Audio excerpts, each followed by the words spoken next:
Good morning, everyone. This is T.S. Ramchandra Naidu, founder, chairman, and CEO of our National Human Rights Firm.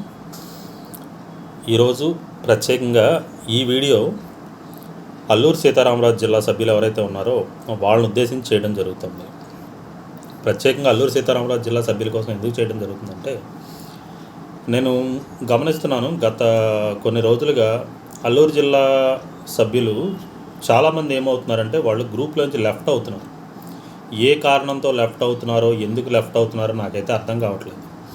NHRPF అనేది prestigious organisation, south ఇండియాలోనే human రైట్స్లో ఆర్గనైజేషన్స్లో ఉన్న number 1 organisation. మరియు కేంద్ర స్థాయిలో కానీ రాష్ట్ర స్థాయిలో కానీ అందరు అధికారుల దగ్గర, అలాగే ఎంతోమంది పొలిటీషియన్స్ దగ్గర, ప్రతి ఒక్కళ్ళ దగ్గర కూడా పేరున్న ఆర్గనైజేషన్. ఈ ఆర్గనైజేషన్లోకి రావడం మీకు ఇష్టం ఉంటే రావచ్చు, లేదు అనుకుంటే వెళ్ళిపోవచ్చు. కానీ NHRPF ఇచ్చే పవర్ ఏంటి అనేది, హ్యూమన్ రైట్స్ ఆర్గనైజేషన్ ఇచ్చే పవర్ ఏంటి అనేది, దీని యొక్క ట్రైనింగ్కి మీరు హాజరైనా లేకపోతే మీ ఏరియాలో ఒక మీటింగ్ ఏర్పాటు చేస్తే కాబట్టి మేమే వచ్చి అవన్నీ మీకు ట్రైనింగ్ ఇవ్వటం అనేది జరుగుతుంది. అప్పుడు మీ యొక్క రైట్స్ ఏంటి, మీరు చేసే పరిధులు ఏంటి, అవధులు ఏంటి, మన యొక్క సబ్జెక్ట్ ఏంటి, అలాగే ముఖ్యమైన ఏ చట్టాలు తెలియాలి, ఇవన్నీ కూడా తెలుసుకుని మసులుకోవాలి. ఇవన్నీ మసులుకోవాలంటే మీరైనా ట్రైనింగ్ క్యాంపుకి రావాలి, లేదా మేమైనా మీ దగ్గరికి వచ్చి మీటింగ్ కండక్ట్ చేసినప్పుడు మేమైనా ఎక్స్ప్లెయిన్ చేయాలి. సో ఏమీ తెలియకుండా మీ పాటికి మీరు మీ ఇష్టానికి జాయినింగ్కి ప్రొఫైల్ పంపించేసి తర్వాత మీ ఇష్టానికి మీరు గ్రూప్ నుంచి క్విట్ అవ్వడం అంటే, మీరు ఒక సభ్యులు ఆర్గనైజేషన్లోకి వచ్చిన తర్వాత ఆర్గనైజేషన్ మీద ఏంటంటే మీకు సంబంధించిన కిట్స్ కానీ ఇవన్నీ తయారు చేయడానికి ఒక ప్రత్యేకమైన భారం పడుతుంది. పడినప్పుడు మీ దారిని మీరు వచ్చేసి ఏదో గ్రూప్లో యాడ్ చేశారు, మళ్ళీ ఏదో మాకు నచ్చలేదు మేము డిలీట్ అయిపోతామంటే అలాంటి వాళ్ళు దయచేసి రాకండి. ముందే sir we are not willing to work in this organization అని చెప్పేసి ముందే మూకమ్మడిగా వెళ్ళిపోండి.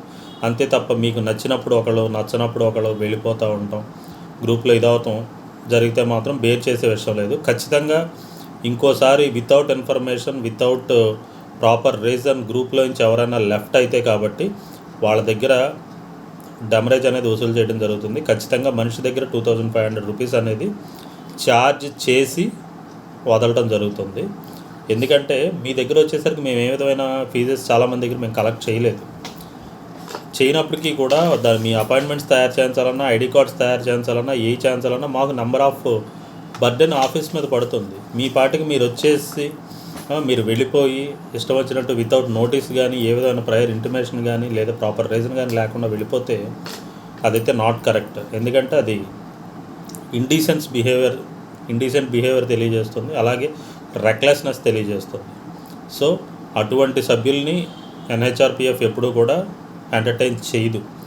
NHRPFలో ఉండాలి అనుకుంటే పూర్తి నిజాయితీ, డెడికేషన్ ఖచ్చితంగా ఉండాలి. అలాగే ఆర్గనైజేషన్ పట్ల, ఆర్గనైజేషన్లో ఉన్న సీనియర్స్ పట్ల మీకు నిబద్ధత ఉండాలి. అలాగే ఇంకో ముఖ్యమైన విషయం ఏంటంటే నిజంగా ప్రజలకి సేవ చేయాలి, లేదా మేము ఒక పవర్ సంపాదించుకోవాలి, లేదా 10 మందిని మేము క్వశ్చన్ చేయగలగాలి అని చెప్పేసి దమ్ము, ధైర్యం, నిజాయితీ ఉంటేనే NHRPFలో ఉండండి. అంతే తప్ప ఏదో సరదాగా వచ్చాము, సరదాగా వెళ్ళిపోయామంటే మాత్రం వి కాంట్ బేర్ ఇట్. ఎందుకంటే మీరు ఏదో ఆర్గనైజేషన్స్లో కానీ ఎట్లోనో మీరు జాయిన్ అవ్వచ్చు, ఏదో సరదాగా వీటిలోకి వెళ్ళవచ్చు, పోవచ్చు. కానీ హ్యూమన్ రైట్స్ అనేది అలాంటిది కాదు. హ్యూమన్ రైట్స్ అనేది మీరు కరెంట్ తీగను పట్టుకున్నట్లు లెక్క. మీరు ఏ రాజకీయ నాయకుడి యొక్క పదవి కంటే కూడా మీకు ఇచ్చిన పదవి అనేది తక్కువ కాదు. అలాంటిది మీకు మిమ్మల్ని పిలిచి ఆర్గనైజేషన్లో మీ యొక్క వెల్విషర్స్ ఎవరైతే మిమ్మల్ని జాయిన్ చేశారో వాళ్ళ యొక్క పరువు కూడా మీరు తీసినట్టు అవుతుంది. అంటే ఆర్గనైజేషన్ యొక్క విధి విధానాలు తెలియకుండా, దాని యొక్క పవర్ తెలియకుండా, దాని యొక్క ఇది తెలియకుండా మీరు ఆర్గనైజేషన్లోకి వచ్చారు, మీకు నచ్చినట్టు మీరు లెఫ్ట్ అవుతున్నారు. ఇంకోసారి మీరు లెఫ్ట్ అవ్వాలనుకుంటే వితౌట్ నోటీస్, అలాగే వితౌట్ ప్రాపర్ రీజన్ కానీ లేకుండా మీరు లెఫ్ట్ అయ్యేలా అయితే మాత్రం దయచేసి మీరు ఆర్గనైజేషన్కి సంబంధించిన డెమరేజ్ కట్టి మీరు లెఫ్ట్ అవ్వాల్సి ఉంటుంది. ఇందులో మేము కమర్షియల్గా ఆలోచిస్తున్నామని అనుకున్నప్పటికీ కూడా తప్పు అయితే లేదు. వర్క్ చేయాలి అనుకుంటే డెడికేటెడ్గా వర్క్ చేయండి, నిజాయితీగా నడుచుకోండి, ఆర్గనైజేషన్లో ఉండి. అంతే తప్ప రావడం మీ ఇష్టం, పోవడం మీ ఇష్టం అంటే మాత్రం ఆర్గనైజేషన్ బేర్ చేయదు. అలాగే ఇంకో విషయం ఏంటంటే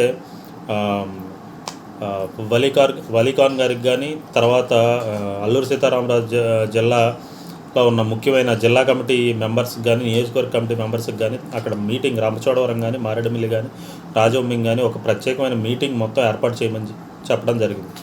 ఆల్రెడీ 2 months బ్యాకే మీటింగ్ ఏర్పాటు చేస్తాం సార్ అన్నారు. ఇప్పుడు దాకా ఏ విధమైన మీటింగు నాకు ఏర్పాటు చేయలేదు. కాబట్టి మీ యొక్క సభ్యులందరూ కూడా దీని మీద నాకు లిఖితపూర్వకంగా కారణాలన్నీ రాసి నాకు మీరు ఖచ్చితంగా దీనికి ఆన్సర్ చేయాలి.